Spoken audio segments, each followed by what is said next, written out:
नमस्कार शेतकरी मित्रांनो, सध्याच्या घडीला महाराष्ट्रामध्ये सर्वत्र ढगाळ वातावरण निर्माण होत आहे। अशा अवस्थेमध्ये कांदा पिकाला दुसरी फवारणी कोणती घ्यायची याबद्दल सविस्तर माहिती या व्हिडिओच्या माध्यमातून आपण पाहणार आहोत। शेतकरी मित्रांनो, साधारणपणे कांदा पिकाची लागवड झाल्यानंतर 35 ते 40 दिवसानंतर आपल्याला दुसरी फवारणी घ्यायची आहे।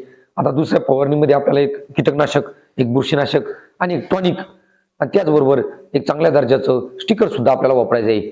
मग कीटकनाशकामध्ये आपल्याला बायर कंपनीचं DC100 25 ml प्रति 15 लिटर पंप, त्याचबरोबर काळा करपा, जांभळा करपा, जे काही विविध करपाजन्य रोग आहेत ते कंट्रोल करण्यासाठी आपल्याला शामीर किंवा बायर कंपनीचं फॉलिक्युअर अशा पद्धतीचं कॉम्बिनेशन करून आपल्याला वापरायचं आहे।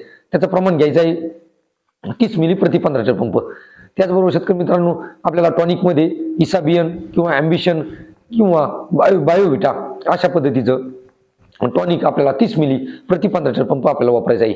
त्याचबरोबर शेतकरी मित्रांनो, चांगल्या पद्धतीने औषधाचा इफेक्ट होण्यासाठी आपल्याला एक स्टिकर वापरायचं आहे। त्याचं प्रमाण घ्यायचं आहे 5 ml प्रति 15 लिटर पंप। अशा पद्धतीचं कॉम्बिनेशन करून शेतकरी मित्रांनो आपल्याला फवारणी घ्यायची आहे। या फवारणीने निश्चितच आपल्या कांद्यामध्ये बदल दिसून येतो आणि आपल्या उत्पादनामध्ये वाढ होण्यास मदत होत असते। त्याचबरोबर शेतकरी मित्रांनो, 35 ते 40 दिवसात दरम्यान आपण 1261 वापर करू शकतो। त्याने फुटवे वाढतात आणि आपल्या उत्पादनामध्ये वाढ होत असते।